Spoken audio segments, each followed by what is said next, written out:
आज का छंद है, धीरज मन कीन्हा प्रभु कहूँ चीन्हा, रघुपति कृपा भगति पाई, अति निर्मल बानी स्तुति ठानी, ज्ञान गंभ जय रघुराई। मैं नारी अपावन प्रभु जग पावन, रावण रिपु जन सुखदाई, राजीव बिलोचन भव भय मोचन, पाही पाही सर नाही आई। बड़ी बात।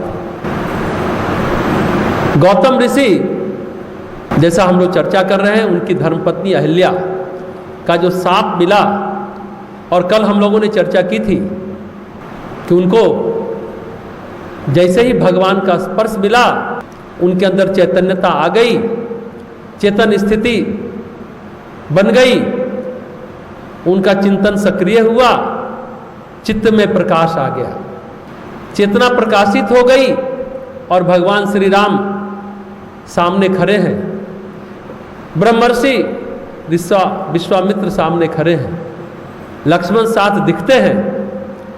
कल हम लोगों ने चर्चा की थी कि वो प्रभु के पैर में लिपटी रही, कुछ बोल नहीं पाई, आभार से गला रूंध गया था। आज हम लोग विशुद्धि चक्र पर ध्यान कर रहे थे, कंठ पर, जैसा हमने अभी कहा, जब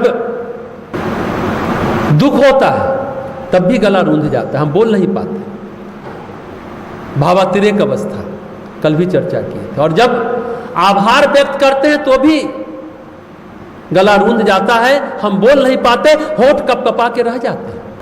आज दुख की ऊर्जा को हमने आभार की ऊर्जा में बदला, मां कात्यायनी की पूजा करते समय। वही स्थिति अहिल्या की है, बोल नहीं पा रही, सिर्फ प्रभु के चरणों को पकड़ के अश्रुधारा से उनके चरणों को पखार रही, उनके चरण कमल को धो रही है अहिल्या। इतना आभार है, भावातिरेक अवस्था, भावना के शिखर पर है, भावना के चरम पर जब स्थिति होती है तो गला रूंध जाता है।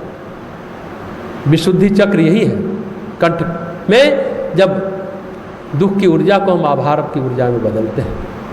अहिल्या बहुत दुखी थी, इतने सालों से दुखी थी, उसकी कोई गलती नहीं थी, फिर भी वो राजा नृग की तरह पाषाण बनी हुई थी, जैसे राजा नृग छिपकली का योनि में जाना पड़ा उन्हें, इतना दान करने में कोई भूल नहीं हुई थी। उसी तरह गलती धोखे में हुई है, उसे पता भी नहीं है, फिर भी वो सजा भुगत रही है। दुख की ऊर्जा को जब प्रभु का स्पर्श मिलता है तो आभार व्यक्त करती है, लेकिन बोल नहीं पाती है। कल हम लोगों ने ये चर्चा की थी, आज चर्चा कर रहे हैं कि भगवान श्री राम सामने खड़े हैं, विश्वामित्र सामने खड़े हैं, लक्ष्मण सामने खड़े हैं। राम को प्रणाम करती है, थोड़ा अपने को संयमित करती है, संतुलित करती है और बोलती है। अहिल्या क्या बोल रही है, ध्यान से सुनेंगे। हे प्रभु, अपने मन में धैर्य रखा। धैर्य हमने कहा था परसों, धैर्य और विवेक दो शब्द नहीं है, ये मानव के दो हथियार हैं जो मनुष्य को सुरक्षा प्रदान करते हैं, धैर्य और विवेक। वही अहिल्या कह रही है, प्रभु हमने अपने मन में धैर्य रखा। सच बात है, जब तक मन स्थिर नहीं होगा, मन में धीरज नहीं होगा, मन टिकेगा नहीं, मन शांत न हो, तब तक बात बनती नहीं है, तब तक पहचान होती नहीं है, जब तक धैर्य नहीं आए। ये बात समझने की। अहिल्या मन से चंचल, क्योंकि अप्सरा थी, अप्सरा का तो स्वभाव भी चंचल होता है, लेकिन जब वो गौतम ऋषि की पत्नी बनती है, जब वो धरती पर आकर के साधनहीन जीवन जीती है, तपस्या करती है, तो मन से स्थिर हो गई है। और जब स्थिर मन होता है तो प्रभु की पहचान होती है, नहीं तो प्रभु आकर के भी चले जाते हैं, पहचान नहीं होती, क्योंकि अस्थिर मन से, चंचल मन से पहचान नहीं होती। न सत्य की पहचान होती है, न झूठ की पहचान होती है, क्योंकि मन अस्थिर है। मन स्थिर होगा तभी आपको किसी चीज के बारे में आप सही पहचान कर पाएंगे। इसलिए गोस्वामी जी कहते हैं, धीरज मन कीन्हा, मन को थामा, मन को नियंत्रित किया, मन को स्थिर किया और पहचाना कि अयोध्या में के राजकुमार आए हैं। देखिए एक और बात, कोई बता सकता है कि सत्य और यथार्थ क्या है? कोई बोलेगा सत्य और यथार्थ क्या है? सत्य और यथार्थ में क्या फर्क है? चलिए भगवान राम से ही बात करते हैं। यथार्थ यह है कि भगवान राम अयोध्या के राजकुमार हैं, महाराजा दशरथ के पुत्र हैं, गुरु विश्वामित्र के शिष्य हैं, इक्ष्वाकु वंश के बड़े युवराज हैं राम। ये क्या है? यथार्थ। समझिएगा ध्यान से। पर सत्य क्या है? सत्य यह है कि वे पर ब्रह्म परमात्मा है, वे विष्णु हैं, साक्षात नारायण सामने खड़े हैं जो नर का उद्धार करने आए हैं। सत्य यह है। यथार्थ और सत्य का फर्क जानिए। यथार्थ बदलता है, सत्य कभी नहीं बदलता। आज का यथार्थ यह है, आप यहां हैं, कल का यथार्थ कुछ और होगा, आप कहीं और होंगे। आज का यथार्थ है कि आप आज फलाने पर विश्वास कर रहे हैं, कल का यथार्थ कुछ और होगा, कल और आप किसी पर विश्वास करेंगे। आज का यथार्थ यह है कि आप आज फलाने से प्रेम कर रहे हैं, कल का यथार्थ कुछ और होगा, कल आप किसी और से प्रेम करेंगे। यथार्थ और सत्य यही है। लेकिन सत्य क्या है? जिससे आज प्रेम कर रहे हैं, कल भी करेंगे, परसों भी करेंगे, कल भी करते रहते थे। यथार्थ और सत्य में यही फर्क है। यथार्थ और सत्य, लोग समझते हैं दोनों पर्यायवाची है। नहीं, यथार्थ और सत्य पर्यायवाची नहीं है। नारायण का मतलब क्या होता है? नारायण का मतलब दो होता है, दो अर्थ है। नार जोड़ अयन। नार मतलब जल होता है, अयन यानी घर। जल में जिनका घर है वो क्या कहलाएंगे? नारायण। क्षीर सागर में रहने वाले, इसलिए नारायण। और दूसरा अर्थ क्या है? नार मतलब ज्ञान भी होता है, इसलिए देवर्षि नारद नाम क्यों पड़ा? नार से पड़ा नारद। देवर्षि नारद कहते हैं यानी ज्ञान देने वाले, इसलिए उनका नाम नारद है। ज्ञान जिनका घर वो नारायण। कहते हैं जो भगवान को जान लिया, पहचान लिया, मन की स्थिरता से, मन की शांति से, मन की एकाग्रता से, धैर्य पूर्वक जो मन को स्थिर कर लेता है, उन्होंने प्रभु को पहचान लिया। और अहिल्या ने जब मन को स्थिर किया, मन को धीरज में रखा, मन को एकाग्र किया, मन को शांत किया और प्रभु को पहचान लिया। और जब जीवात्मा और परमात्मा सामने हो तो फिर जीवात्मा को और क्या चाहिए?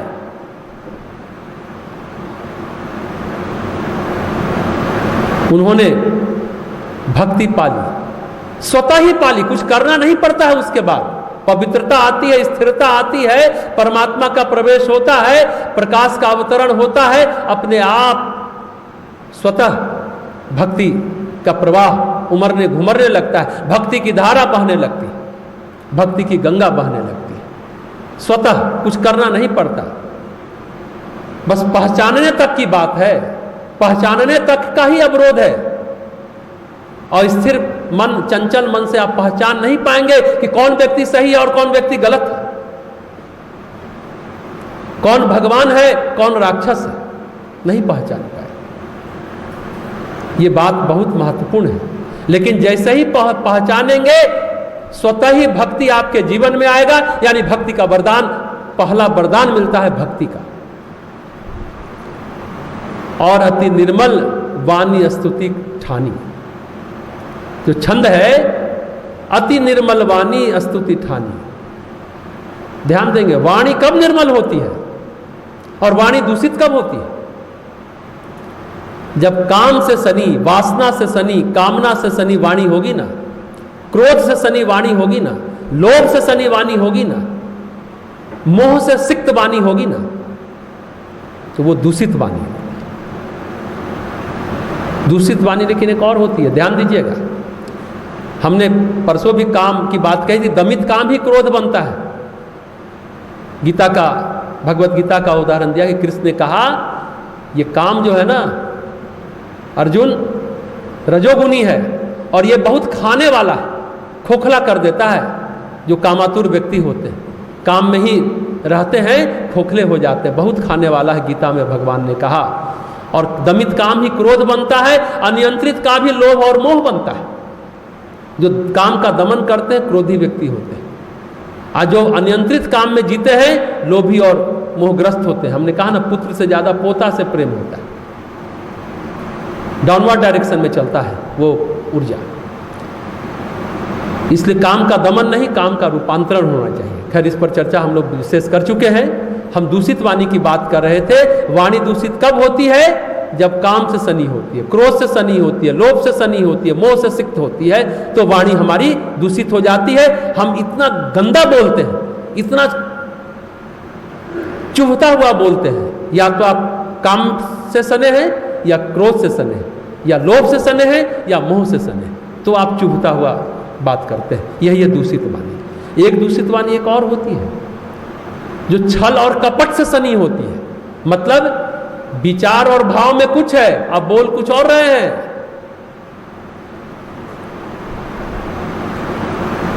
विचार और भावना में है कि इसका नुकसान करे, आप बोल रहे हैं बड़ा मीठा मीठा, वो भी दूषित वाणी है।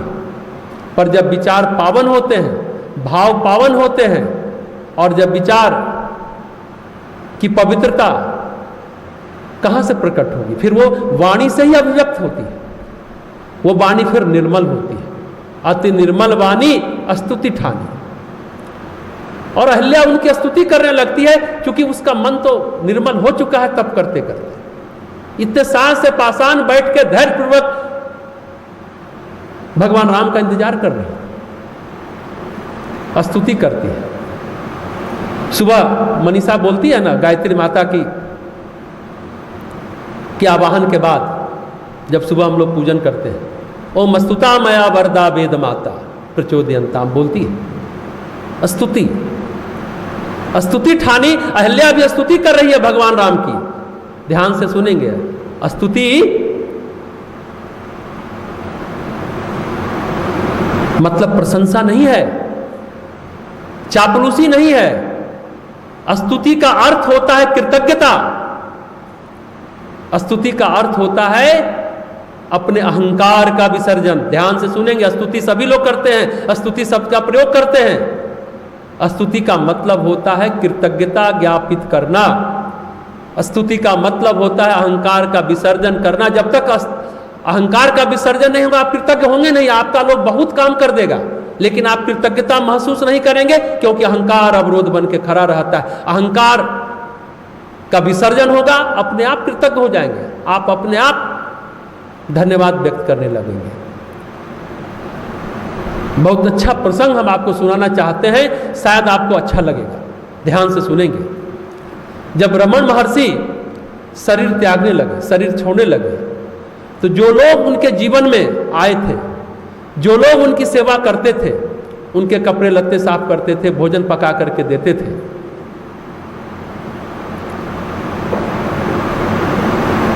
बड़ी बात है, ध्यान से सुनेंगे। जो सेवा करते रहे, खाना खिलाया, हाथ पैर दबाया, बिस्तर लगाया, सबको उन्होंने इकट्ठा किया, बुलाकर कहे, बहुत सुंदर बात उन्होंने कही कि तुम लोगों ने इतने दिनों तक मेरी सेवा की। अगर मैं अंग्रेजी में कहूं, तुमने इतनी सेवा की, थैंक्स, थैंक यू, पर मुझे लगता है कि इससे बात बन नहीं रही। तुमने जो किया वो सिर्फ थैंक यू के दायरे में नहीं है, थैंक यू के दायरे से बड़ा है। ये थैंक यू के दायरे में नहीं आता है। तो फिर हम तुमको क्या कहें? तुमने इतनी सेवा की, अहर्निश सेवा की, निष्काम भाव से सेवा की, बदले में मैंने तुमको कुछ नहीं दिया, लेकिन तुम लोग जुटे रहे, डटे रहे, तो फिर हम तुमको क्या कहेंगे? उन्होंने एक शब्द प्रयोग किया, बहुत ही बढ़िया शब्द है। उन्होंने कहा संतोषम। ये थैंक यू से थोड़ा बड़ा है, थैंक यू से थोड़ा बड़ा है। भारतीय भाषा में थैंक यू का मतलब धन्यवाद ज्ञापन होता है, या कह सकते चलो संतोषम भी होगा। धन्यवाद से आप कृतज्ञता जाहिर करते हैं, थैंक यू बोलते हैं। धन्यवाद शब्द जो है ना, उसमें आप क्या कर रहे हैं? सिर्फ कृतज्ञता जाहिर कर रहे हैं। ध्यान से सुनेंगे, आप कुछ दे नहीं रहे हैं बदले में, लेकिन संतोषम उससे एक कदम आगे है।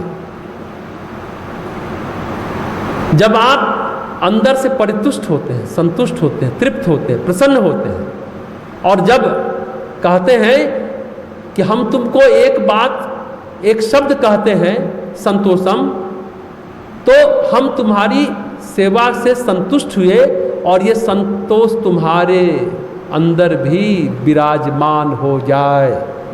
जब हम संतोषम कहते हैं, धन्यवाद कहते हैं तो कृतज्ञता व्यक्त करें, कुछ दे नहीं पा रहे हैं, लेकिन जब संतोषम कहते हैं तो जिस तरह से हमारी आत्मा तुष्ट हुई, परितुष्ट हुई, तृप्त हुई, संतृप्त हुई, संतोषम हम जब कहते हैं तो जो मेरे अंदर घटित हुआ वो तुम्हारे अंदर भी घटित हो जाए।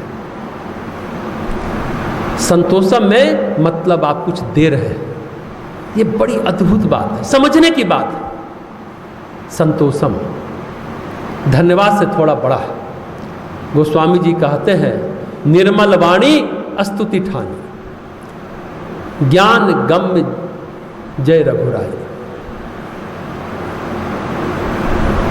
जो भगवान है ना, यथार्थ उनका ये है कि वे रघुकुल के पुत्र हैं, यथार्थ उनका ये है कि वे रघुकुल के राजकुमार हैं, पर सत्य क्या है?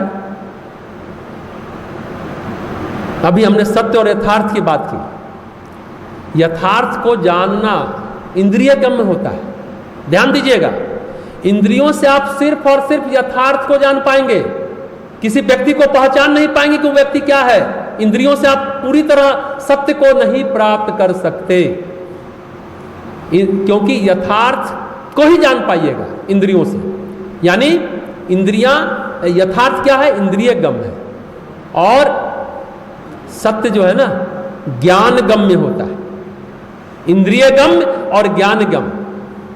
गोस्वामी जी कहते हैं, निर्मल वाणी स्तुति ठानी, ज्ञान गम जय रघुराई।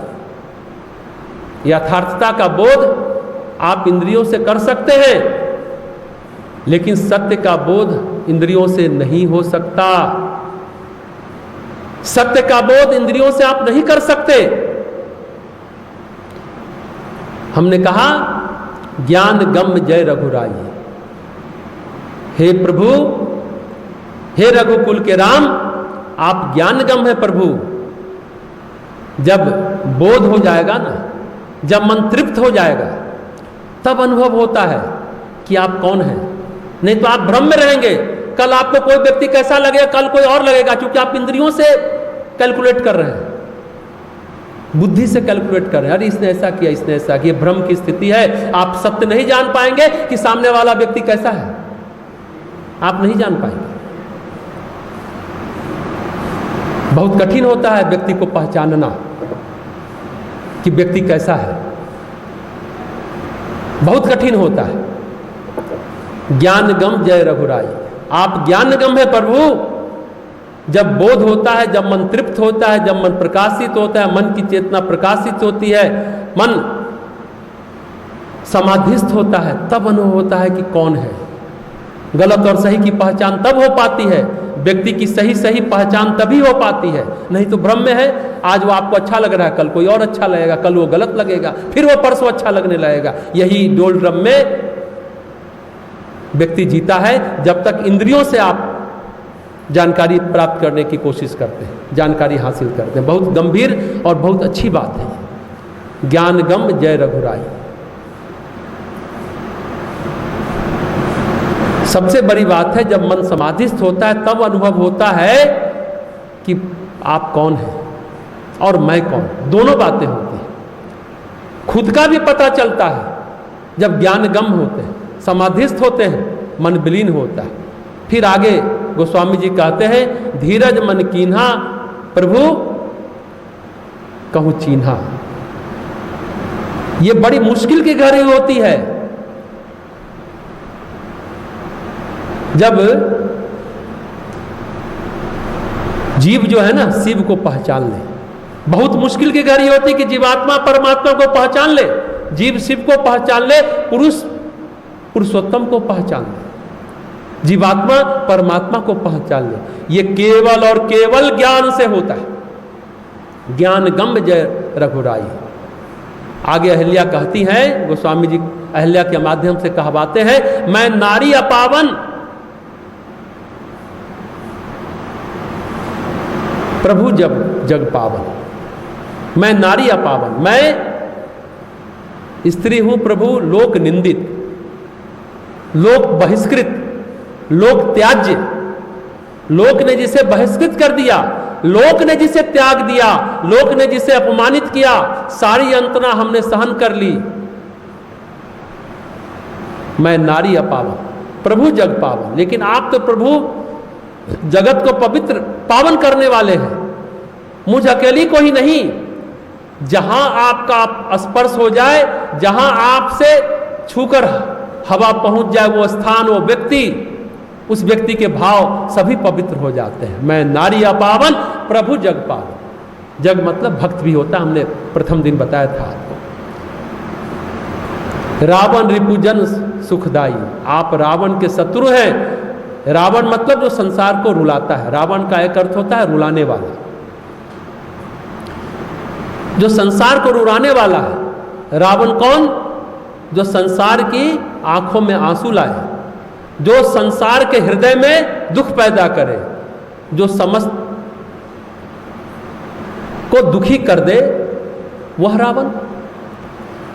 परमात्मा तो सबको सुख प्रदान करने वाले हैं, वे अपने भक्तों को सुख देने वाले हैं। हे प्रभु, आप तो सभी को सुख देंगे। मैं एक लोक निंदित स्त्री आपकी पवित्रता का आवाहन करती हूँ। मेरी अपावनता आपकी पवित्रता का स्पर्श करके, संपर्क में आकर के पावनता में बदल गई।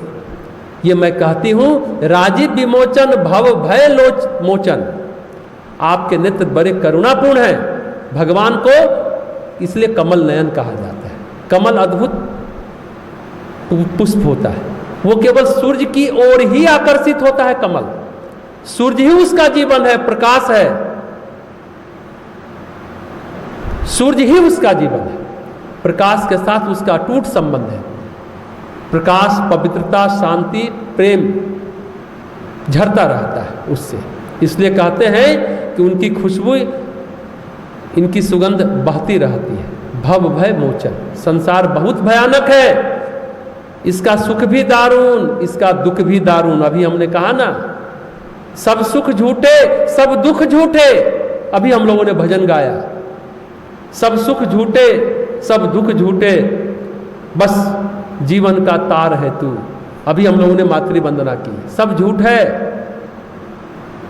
संसार जहां भी है, समझे ना, वो झूठा ही है। भय पैदा करता है, डर पैदा करता है, एक सिहरन पैदा करता है, कपकपी पैदा करता है, आशंका पैदा करता है। हमेशा मन सशंकित रहता है। संसार मुखी अगर हम है तो, संसार में जब मन है, भव भय मोचन। क्योंकि संसार बहुत भयानक है, इसका जैसा हमने कहा सुख भी दारुण है, दुख भी दारुण है। दुख जितना यंत्रणापूर्ण होता है, सुख उससे ज्यादा यंत्रणापूर्ण होता है। ध्यान दीजिएगा, दुख जितना यंत्रणा देता है, कष्ट हो देता है। दुख जितना यंत्रणापूर्ण है, सुख उससे ज्यादा यंत्रणापूर्ण है। ध्यान से सुने, क्योंकि इस सुख के दरवाजे से ही दुख आता है और हमें घेर लेता है। दुख के दरवाजे से सुख आए या ना आए, पर सुख के दरवाजे से दुख अवश्य आता है, निश्चित आता है।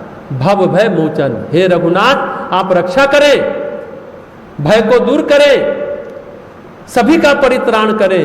मैं आपके चरणों में हूं, शरणागत हूं, शरण में हूं। पाही पाही सभी आई। महर्षि पतंजलि भी कहते एक सूत्र 194, सूत्र लिख दिया योग पर, लेकिन उन्होंने कहा कि 194 सूत्र एक तरफ, एक सूत्र एक तरफ, ईश्वर प्रणिधान, ईश्वर प्रणिधान, भगवान की शरण में चले जाओ, ईश्वर प्रणिधान हो जाए, समर्पण हो जाए, विसर्जन हो जाए, विलय हो जाए, यानी शरणागति हो जाए। भगवान की शरण अगर मिल जाए, परमेश्वर की शरणागति मिल जाए, सब पार हो जाता है, फिर कुछ बचता नहीं। ईश्वर शरणागति, लेकिन मुश्किल है, अहंकार आ रहे आता है। अहंकार हमें झुकने नहीं देता, टूट जाएंगे लेकिन झुकेंगे नहीं। नम्रता नहीं आती, विनम्रता नहीं आती, लचीलापन नहीं आता, फ्लेक्सिबिलिटी नहीं आ पाती, मन में वो इलास्टिसिटी नहीं आ पाती। हम झुके, विनम्र बने। सच यही है कि विनम्र को सभी कुछ न कुछ देना चाहते हैं, उदंड अहंकारी को कोई कुछ नहीं देना चाहता। लेकिन बात वही है,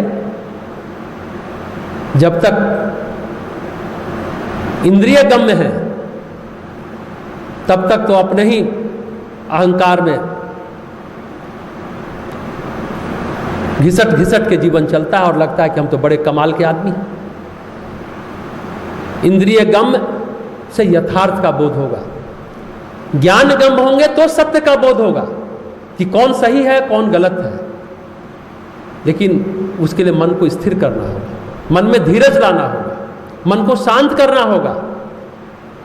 लेकिन आज का व्यक्ति, आज का इंसान बदहवास भागा जा रहा है। बदहवास कहां जा रहे हो, पता नहीं है मंजिल कहां है, दिन रात बिजी है। सच कहिए तो दौड़ ही गलत है। ये दौड़ गलत आज साबित ही हो गया, आज साबित हो गया ये दौड़ गलत है। बुद्धि का हमने श्रेष्ठतम दुरुपयोग किया, हमने विज्ञान का भी दुरुपयोग किया। विज्ञान ने हमें सुविधा दी लेकिन हमने उसका दुरुपयोग किया। ये दौड़ गलत क्यों से नहीं, आज पूरा भारत ही नहीं पूरा विश्व लॉकडाउन है। इंसान को जमींदोज कर दिया, उसको औकात बता दिया एक कोरोना वायरस नामक महामारी ने। मन स्थिर नहीं है ना, मन में धैर्य नहीं है, मन में संतोष नहीं है। परिणाम हमने कहा स्वास्थ्य की फिर से परिभाषा लिखी जानी है। जितने सुविधा भोगी व्यक्ति हैं जो शरीर हिलाते नहीं है वो और बीमार होते हैं, और बीमार, दवाई नहीं कुछ करेगा काम। अपने मन को कहते रहते हैं ऐसा किए इसलिए ऐसा हो गया। जब तक आप योग प्राणायाम करें, पसीना निकालें, बॉडी का टॉक्सिन निकालें, प्रकृति के अनुसार जीवन जिए। जो प्रकृति के अनुसार जीवन जी रहा है उसके लिए